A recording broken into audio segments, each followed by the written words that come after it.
사랑이 많으신 하나님, 설 명절을 맞이하여서 우리 찬양대가 우리 가정이 주님을 찬양하며 주님께 영광 돌리는 가정이 되기를 소망하는 찬양을 올렸습니다.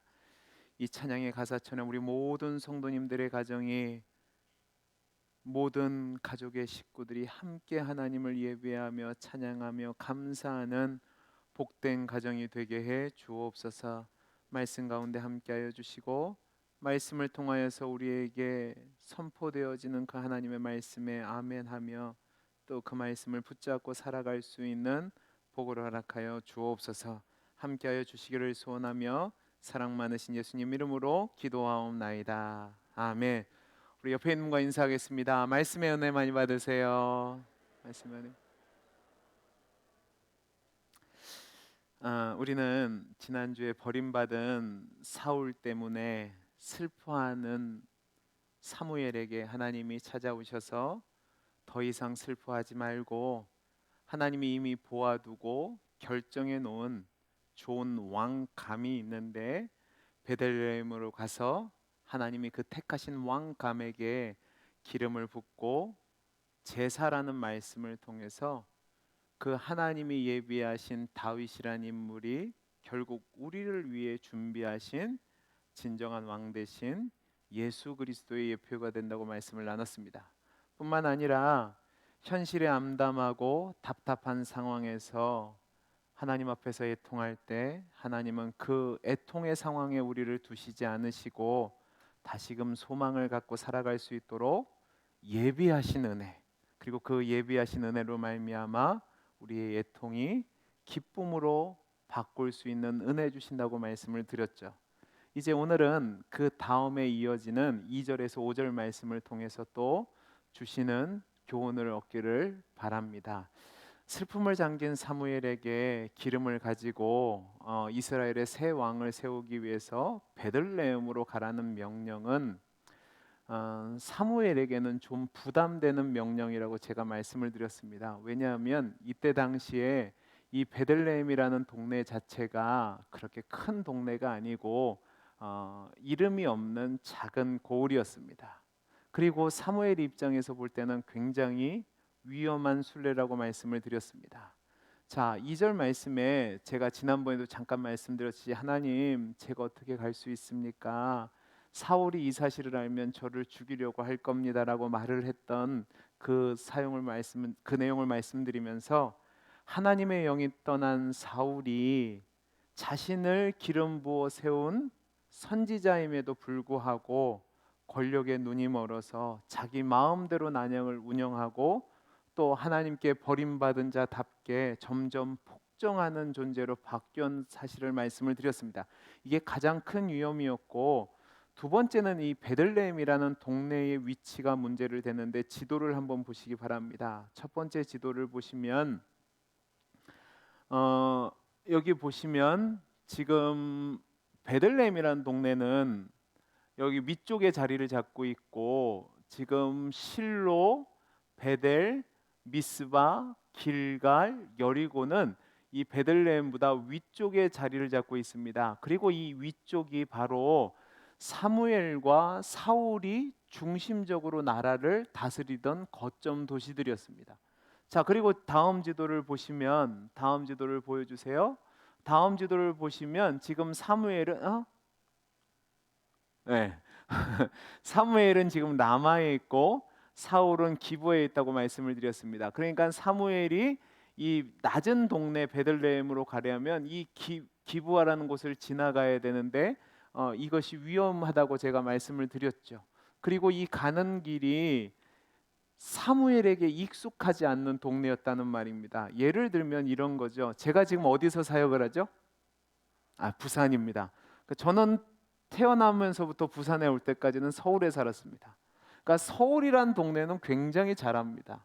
그리고 부산도 이제 잘 알아가려고 하고 있습니다. 근데 아직도 몰라요. 근데 제가 갑자기 저보고 저쪽에 충청도에 있는 어떤 외딴 곳에 가라고 하면 제가 느낌이 어떨 것 같으세요? 자신 있게 갈까요? 못 갑니다. 왜 못 가냐면 저는 타고난 길치입니다. 그래서 그 차 안에서 안내해 주시는 여자분이 없으면 제가 길을 못 가요. 근데 지금도 그런데 여러분, 지금 이 성경이 쓰여질 당시는 한참 옛날이란 말입니다. 그러니까 언제 어디서 어떤 위험한 상황이 벌어질지 모르는 상황 가운데서 외딴 곳을 간다. 여러분, 쉽지 않아요. 쉽지 않은 상황이고, 또 제가 말씀드린 것처럼 지금 사울이라는 사람이 사무엘에 대해서 감정이 좋지 않습니다. 아무리 자신을 기름 부어 세웠고 또 하나님의 사람이라 할지라도 자신 편에 있는 것이 아니라 자신을 버렸고 사람들에게서 자신에게 망신을 줬기 때문에 절대로 사무엘을 좋게 생각하지 않죠. 그러니까 이 사무엘이 익숙하지도 않은 곳에서 사울이 거점을 삼은 곳을 지나서 한 촌동네에 불과한 베들레헴에 간다. 여러분, 이건 굉장히 큰 결단이 있어야 되는 겁니다. 그리고 만약에 하나 잘못될 경우 사울의 입장에서 보면 영모이기 때문에 사무엘은 죽을 수 있는 거죠. 이런 상황 속에서 하나님은 사무엘이 베들레헴에 안전하게 갈 수 있도록 이 문제를 원만히 해결할 수 있는 방안을 주셨는데, 그게 뭐냐면 2절과 3절에 나오는 것처럼 베들레헴에 제사를 드리러 가도록 위장시킨 겁니다. 이 제사를 드리러 베들레헴으로 보낸다는 사실을 보면 이때 당시에 하나님 앞에 단을 쌓고 제사하는 것이 어디서든지 가능했다는 사실을 보여주는데, 집사님 다시 한번 첫 번째 지도 보여주시겠습니까? 첫 번째 지도 보여주시면 이때 당시에 성막은 어디 있었냐면 저 위쪽에 보이는 실로라는 곳에 있었습니다. 그리고 여호와의 언약궤는 어디 있었냐면 기랏 여아림이라는 곳에서, 우리 중간쯤에 나오죠, 아미다답의 집에 있었습니다. 이런 상황에서 하나님이 사울의 위협을 피해서 이제 사울 대신 기름 부을 자를 선택하는 과정 속에서 베들레헴에 제사를 드리라고 하는 것은 아직 성전이 지어지지 않았기 때문에 종교가 중앙화되지 않았고 어디서나 제사를 드릴 수 있었다는 상황을 보여주는 겁니다. 그런데 여기서 저는 하나님의 또 다른 모습을 보는데, 여러분은 성경을 통해서 어떤 하나님을 발견하십니까? 죄송한 표현이지만 저는 성경을 읽으면서 우리 하나님이 참 얄궂은 분이라는 느낌을 받습니다. 왜냐하면 성경을 읽다 보면 하나님이 굉장히 장난꾸러 같기도 하고 개구쟁이 같기도 합니다. 오늘 말씀에서도 그 아이러니가 나타나는데, 잘 보세요. 여러분, 사울이 왜 버림을 받았죠? 사울이 버림을 받았던 이유는 하나님이 아말렉을 진멸하라고 명령을 내리셨는데 사울이 그 명령을 어기고 노획물을 남겨왔습니다. 근데 그 노획물을 남겨갈 때 뭐라고 얘기를 했냐면, 변명이 하나님께 뭐 하기 위해서요? 제사 드리기 위해서 그렇게 갖고 왔다고 변명했습니다. 그러다가 버림을 받았는데, 오늘 말씀을 보면 지금 사울의 위협을 피해서 하나님이 세우신 기름 부음 받을 자에게 기름 부으러 사무엘을 보냈는데 뭐 하러 보낸다고요? 제사하러 보낸다고요. 제사를 통해서 하나님을 기만했던 사울을 지금 제사를 통해서 하나님이 그 속에 숨겨진 진실을 두고 사무엘을 보낸다는 말입니다. 그러니까 이걸 가지고 뭐라고 얘기냐면, 네가 제사를 가지고 날 기만하려고 해? 그래, 한번 너 한번 골탕 먹어봐라, 그러는 것 같아요. 근데 성경을 보면 이런 장면이 많이 나옵니다. 자, 야곱 기억나세요? 야곱이 아버지에게서 받는 그 장자의 명분을 취하기 위해서 어떤 일을 하죠? 아버지도 몰라서 가만히 계시는 거예요? 쉬어서 가만히 계시는 거예요? 자, 아버지도 뭐 하고요? 속이고 형도 속입니다. 그런데 피해서 도망가서 누구에게 갔냐면 외삼촌 라반의 집에 갔는데 거기서 뭐 해요? 속임을 당합니다. 저는 이걸 보면서 잘 살아야겠다는 생각을 갖습니다. 여러분이 하나님을 기만하려고 하면 하나님이 그대로 갚으시는 부분들이 나온단 말이에요. 그래서 이 부분을 보면서 우리가 하나님 앞에서 우리가 바로 살아야겠구나라는 생각을 하게 되는 거죠. 자, 그러면서 이제 그 다음 말씀을 보면 이제 저와 여러분이 집중해서 보려고 하는 내용이 있는데 바로 3절 말씀입니다. 우리 3절을 같이 한번 읽어보죠. 3절입니다. 시작. 이새를 제사에 청하라. 청하라. 내가 내가 내게 내게 행할 행할 일을 일을 가르치리니 가르치리니 내가 내가 내게 내게 알게 알게 하는 하는 자를 자에게 나를 나를 위하여 위하여 기름을 기름을 부을지니라. 부을지니라. 자, 기름을 부으게 될 것이라고 얘기하면서 이제 사무엘을 보내는데, 사무엘이 베들레헴에 도착하니까 난리가 났습니다. 장로들이 사무엘에게 나가오는데 환영할 여유가 없는 겁니다. 왜 환영하지 않고 오늘 말씀을 보면 두려워했다라고 되어 있는데 왜 두려워했을까? 거기에는 이유가 있습니다. 사무엘처럼 온 백성이 존경하고 하나님이 귀하게 쓰시는 선지자가 마을을 방문하는 것은 영광스러운 일이지만, 보통 이때 당시에 선지자가 방문한다고 했을 때는 좋은 일보다는 불길한 일로 간주되는 것이 당시의 정서였습니다. 하나님 앞에 잘못했을 때 하나님이 선지자를 보내서 꾸짖으시는 거죠. 뿐만 아니라 이미 베들레헴의 장로들은 사무엘과 사울의 관계가 틀어진 것을 이미 알고 있었을 겁니다. 그러니까 사무엘이 베들레헴에 도착하니까 베들레헴 성읍의 장로들이 환영한 것이 아니라 떨며 영접을 한 겁니다. 여러분, 여기서 떨다라는 단어는 두려워하다, 진동하다라는 의미를 가지고 있는데, 특별히 이 단어는요 어느 데서 많이 쓰였냐면 하나님의 임재를 느끼고 두려워할 때 사용됐습니다.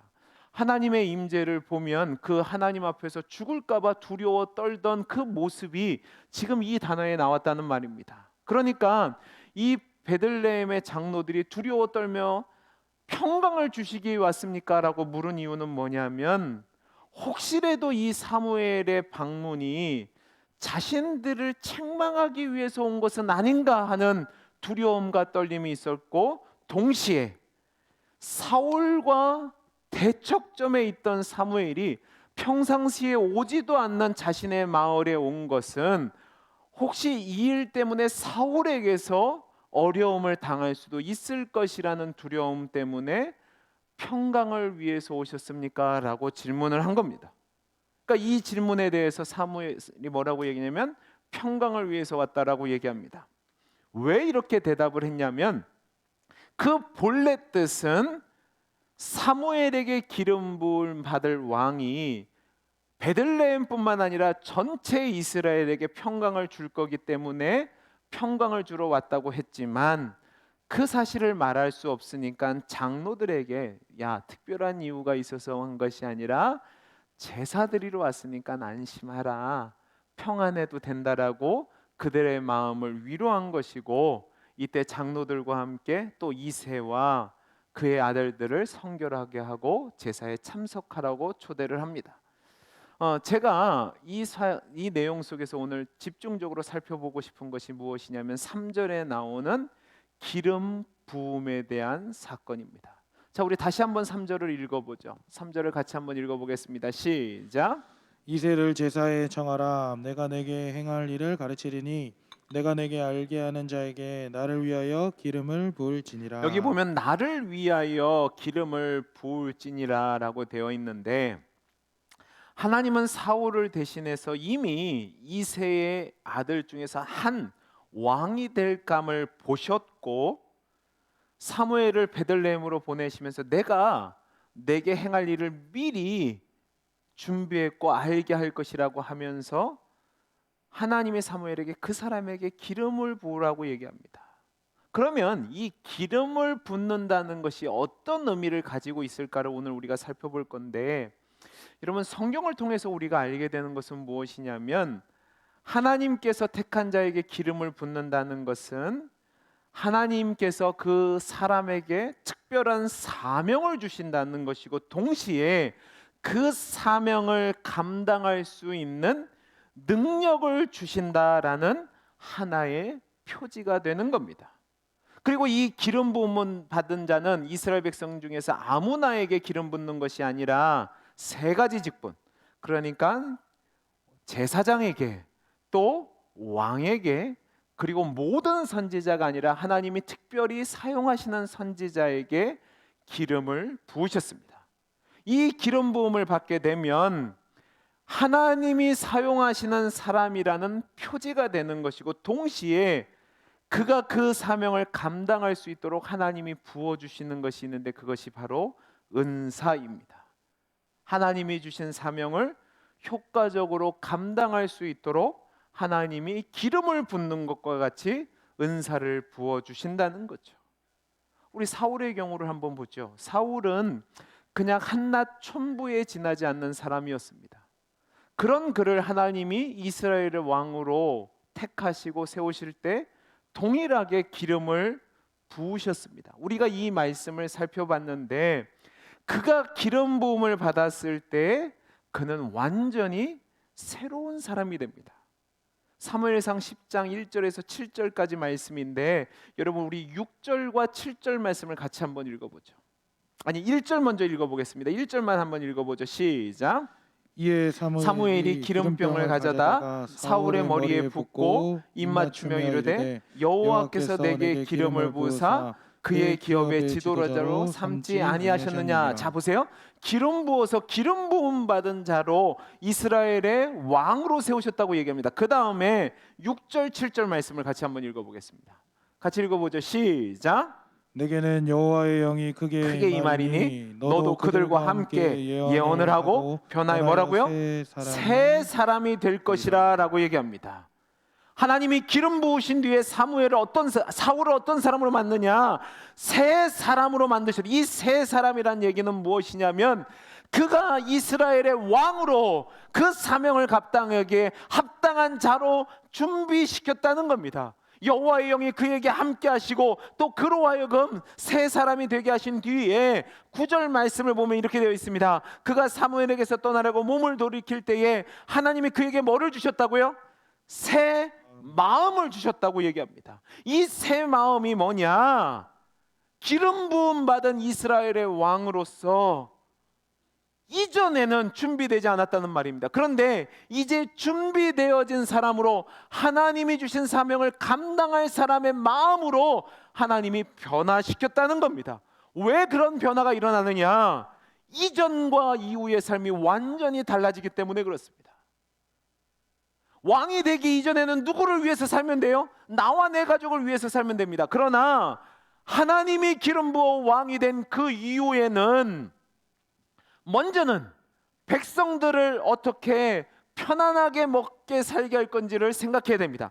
두 번째는 그 나라가 어떻게 안정적이고 또 평안하고 질서가 유지되도록 할 것인가를 생각해야 되고, 다음으로는 대외적으로 이 나라가 어떻게 하나님이 원하시는 방향으로 나아갈 것인지, 하나님 뜻을 어떻게 이루게 할 것인지 방향과 목표를 설정해야 되는데, 이전의 모습 갖고는 안 된다는 말입니다. 그러니까 하나님이 기름 부어 세우실 때에 하나님의 영을 부으시고 그에게 은사도 주시고 새로운 사랑과 새로운 마음을 갖게 하셔서 그 직분을 감당할 수 있게 해 주시는 거죠. 그러나 문제는 아무리 그가 기름 부음 받았다 할지라도, 하나님께 은사를 받고 새로운 마음을 가진다 할지라도, 그 은사가 그 사람의 근본 그리고 성품에는 깊이 관여되지 않는다는 것을 우리가 기억해야 됩니다.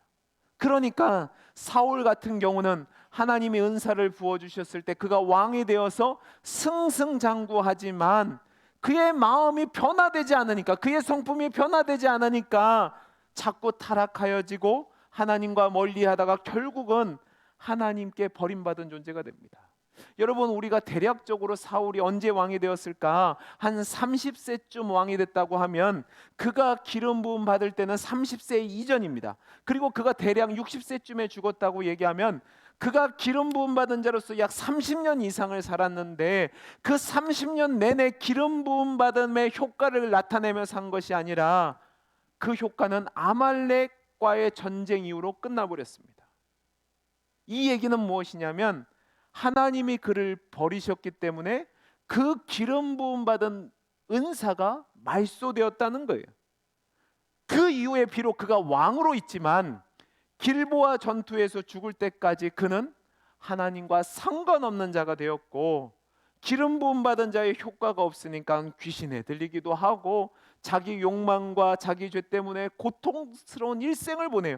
인생을 허비하는 인생을 산단 말입니다. 왜냐하면 자신의 정적이라고 다윗을 간주하고 그 다윗을 죽이기 위해서 국비를 낭비하고 국력을 낭비하고 미치광이처럼 난리를 치다가 결국 세월을 허송세월로 보내고 악한 자로 살다가 결국은 죽게 된다는 말입니다. 하나님은 대신 그를 대신하여서 미리 준비한 이새의 아들 다윗에게 기름을 부어 왕으로 세우는데, 여러분 이때 당시 다윗의 나이가 몇 살 정도 같으십니까? 모르셔서 그러시는 거죠? 대략 15살 정도라고 추측을 합니다. 그러면 이때 기름 부음 받고 다윗이 몇 살까지 살죠?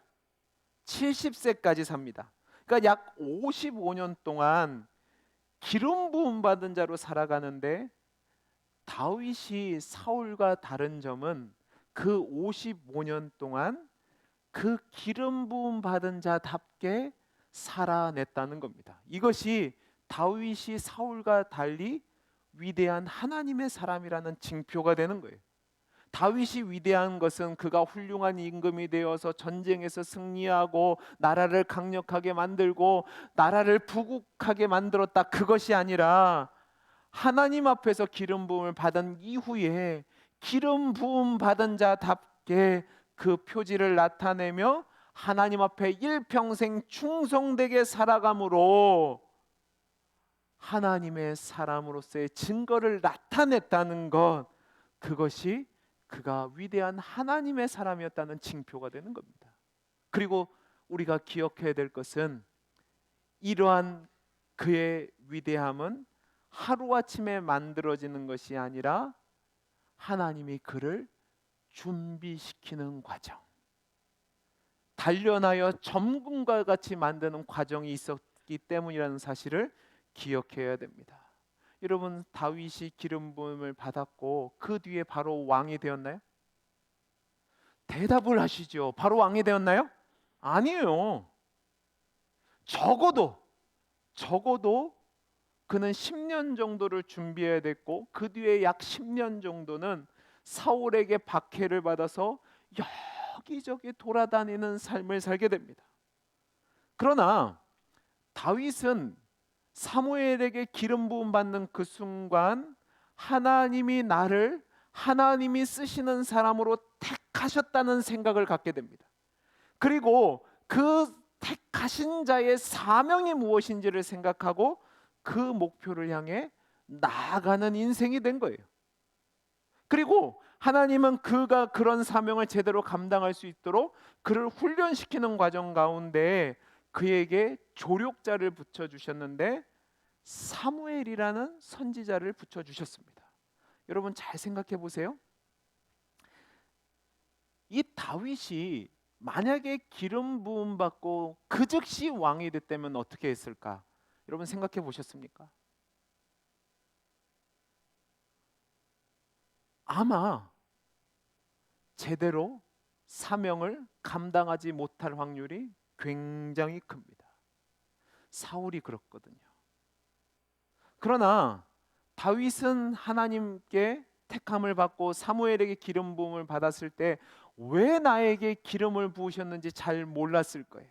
그런데 그 기름 부음 받을 때 그 인상, 어떤 인상이냐면 하나님이 나의 앞길을 기름 부으셨으니까 인도해 주실 것이고, 또 하나님이 나에게 사명 주시는 그 계획을 나를 통해서 이루어 나가실 텐데 그 계획이 완성되기 전까지는 나를 버리시지 않을 거라는 확신이 들었을 겁니다. 그리고 그 확신 가운데 하나님이 준비시키는 과정을 버텨내는 겁니다.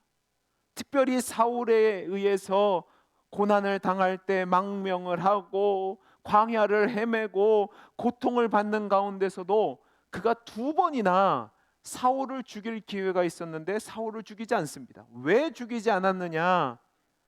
하나님이 나에게 기름을 부으셨어요.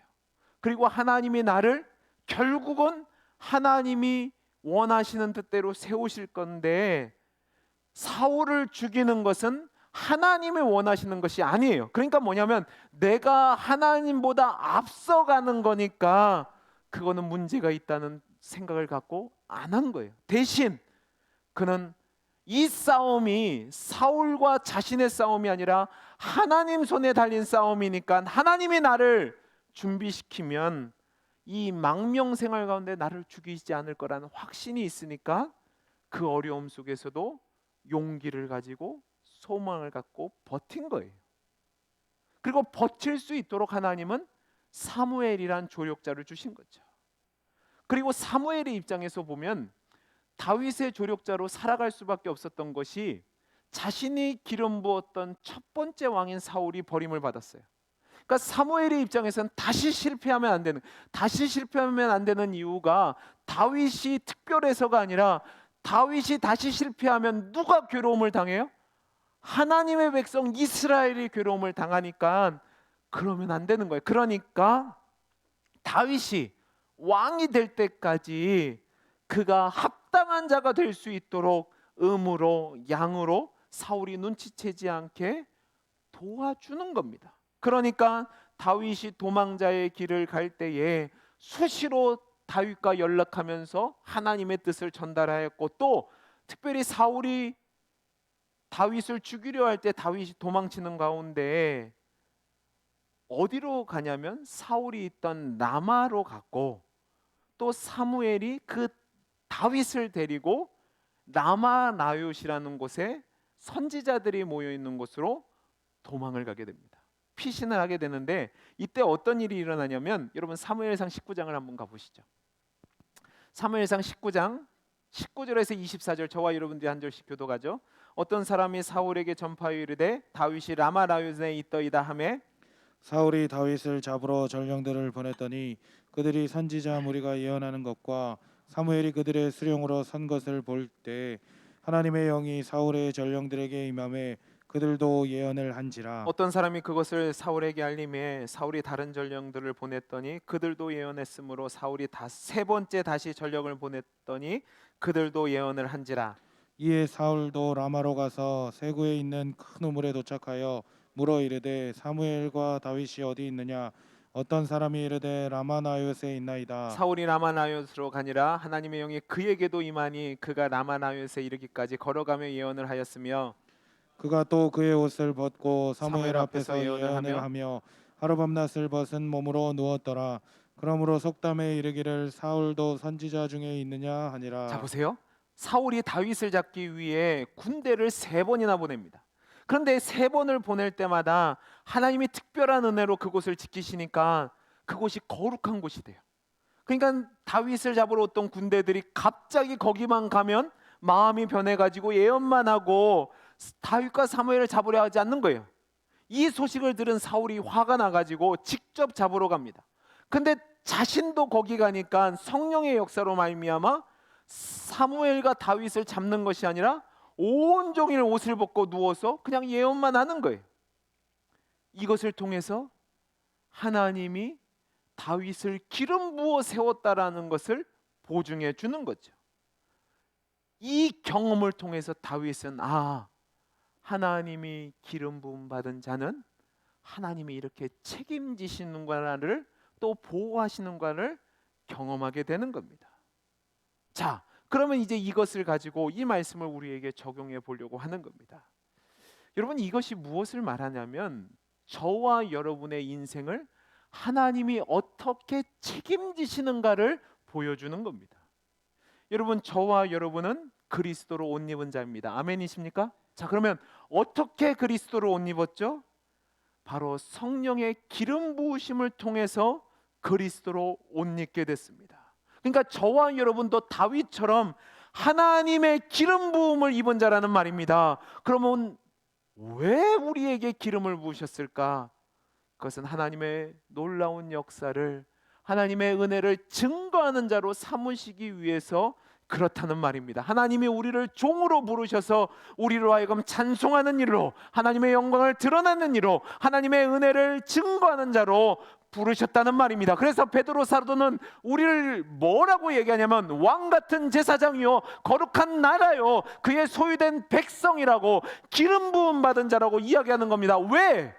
긍휼하심을 입은 자로, 그 긍휼을 나타나는 자로 살기 위해서 그렇다는 말입니다. 그래서 하나님이 우리에게 성령의 기름 부으심을 주실 때에 우리에게 은사를 주셨다는 말입니다. 어떤 은사요? 그 사명을 감당할 수 있는 은사요. 그리고 우리에게 새로운 마음도 주셨습니다. 이전까지는 우리를 위해서 살았지만 이제는 하나님의 영광을 위해서 살아갈 수 있는 마음을 주신 거죠. 그리고 그 사명을 감당할 수 있도록 사울이 됐던지 간에 사무엘이 됐던지 간에 우리를 훈련시킬 수 있는 사람과 조력할 수 있는 사람을 부으셨다는 말입니다. 이 세상에서 우리가 기름 부음 받은 자로 살아가는 것 쉽지 않습니다. 그러나 하나님은 우리를 왕 같은 제사장으로 살게 하셨고 우리로 하여금 거룩한 백성으로 하나님의 기름 부음 받은 자로 살게 하셨다는 말입니다. 그러면 그 기름 부었다는 것이 어떤 뜻인지를 아셔야 되는, 그것은 무엇이냐면 이제 저와 여러분은 내 영광을 위해서, 내 자랑을 위해서 살아가는 인생이 아닙니다. 힘들고 어렵고 고통스러운 순간에도 내 생각대로 살아가는 인생이 아니라 하나님 손에 붙잡힌 인생입니다. 그러면 여러분이 지금 이 과정 속에서 하나님이 주신 사명을 위해서 준비되어져야 하는 겁니다. 혹시 하나님의 백성으로 살아가는데 어렵고 힘들고 괴로운 순간을 만나셨습니까? 그래서 포기하고 싶고 그냥 그만두고 싶으십니까? 아니요. 하나님이 여러분을 기름 부음 받은 자답게 하나님이 원하시는 뜻대로 사용하기 위해서 준비시키는 과정이라는 사실을 믿으시기 바랍니다. 하나님이 여러분을 버리지 않으십니다. 하나님이 여러분의 사명을 다 감당할 때까지는 여러분과 함께 하시며 지키시며 보호하신다고요. 또 한 가지 중요한 사실이 있습니다. 여러분이 지금 살아가는 그 삶의 자리가 하나님이 기름 부으신 자로서 살아내야 하는 삶의 자리입니다. 아멘을 안 하시는 이유는 뭡니까? 둘 중에 하나예요. 하나는 내 마음에 지금 안 든 거예요. 이딴 자리에서 하나님의 영광을 드러내고 싶지는 않은 거예요. 좀 더 멋지고 좀 더 높은 자리, 좀 더 화려한 자리, 저 고지를 차지해서 하면 좋을 것 같잖아요. 아니요. 여러분이 병상에 계십니까? 여러분이 실패한 그곳에 계십니까? 그곳에서 세상 사람들은 낙심하고 절망하고 쓰러지고 버림받은 자가 되지만 하나님이 기름 부으신 자는 그 상황 속에서도 하나님의 영광을 나타내고 하나님의 은혜를 나타내고 하나님이 어떤 하나님이신지를 증거하는 삶을 살아내는 거예요. 그러니까 세상 사람들과 다른 의연한 모습으로 보여주는 거죠. 그래서 기름 부음 받은 자답게 살아내므로 하나님의 뜻을 나타내셔야 되는 겁니다. 사랑하는 성도 여러분, 하나님이 저와 여러분에게 기름 부으셨습니다. 아멘이십니까? 성도로 부르셨다는 말이에요. 왕 같은 제사장으로 불렀단 말이에요. 그 말은 저와 여러분으로 하여금 여러분이 살아가는 그 삶의 자리에서 하나님의 하나님 되심을 나타내며 하나님의 영광을 드러나는 자로 보내셨다는 말입니다. 그리고 그 일을 다 마치기 전까지는 저와 여러분을 버리거나 죽게 하지 않으실 겁니다. 이 확신을 가지고 살아내시기 바랍니다. 혹시 여러분이 지금 준비하는 과정입니까? 힘들죠, 괴롭죠, 고통스럽죠. 그러나 그 과정을 통해서 여러분을 훌륭한 사람, 아름다운 사람, 멋진 사람으로 세워 나가실 겁니다. 소망 중에 인내하고 나아가십시오. 그리고 여러분이 지금 여러분의 삶의 자리에서 마음에 들지 않지만 그냥 그대로 있습니까? 기름 부음 받은 자라는 사실을 기억하시고 거기서도 세상 사람들과 다르게 주를 바라보며 하나님의 뜻을 나타내며 하나님의 영광을 증거하는 복된 기름 부음 받은 자의 그 충성됨을 나타내며 살아갈 수 있기를 간절히 소원합니다. 기도하겠습니다. 사랑이 많으신 하나님 아버지, 감사합니다. 하나님 은혜 주셔서 우리를 기름 부음 받은 자로 살아가게 하시니 감사를 드립니다. 내 마음에 들지 않고 내가 원하는 대로 삶의 방향이 나타나지 않는다 할지라도 포기하지 않고 낙심하지 않고 주를 바라보며 나아가는 우리 모든 성도들이 되게 해 주옵소서. 은혜 주심을 감사하며 사랑 많으신 예수님 이름으로 기도하옵나이다. 아멘. 이 시간에는 설을 맞이해서 저희 가정이 다 왔습니다. 그래서 감사해서 이 시간에는 이용구 집사가 특송을 하고요. 또 우리가 찬양을 부른 뒤에는 저희 아버지가 목회를 하셨고 은퇴를 하셨는데 축도를 하는 시간을 갖도록 하겠습니다. 먼저 이용구 집사 특송하겠습니다. 하면서 준비하신 예물을 하나님께 드리겠습니다.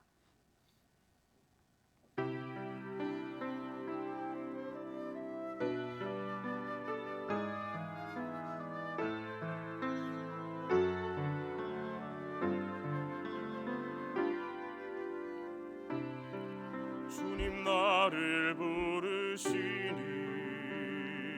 두려움 없이 애서 나아가리라.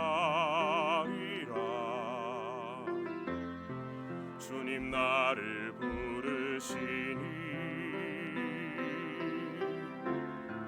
주님 내게 오라시니 주님 보고 계시기에 의심치 않고 바다를 걸어가리라. 주님 보고 계시기에 주님 여기 계시기에 주님 여기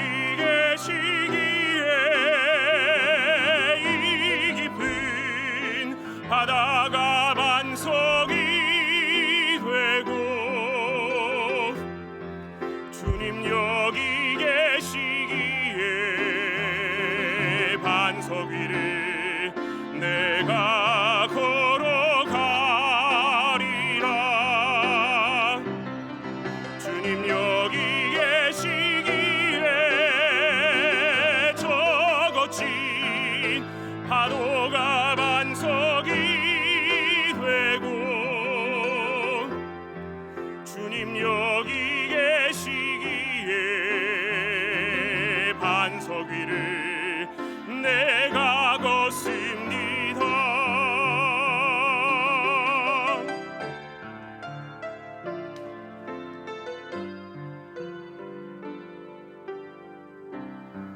주님 보고 계시기에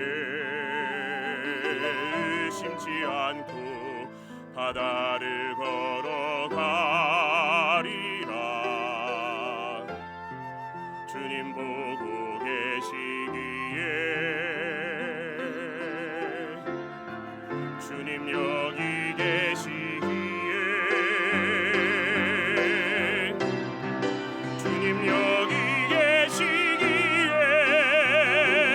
이 깊은 바다가 반석이 되고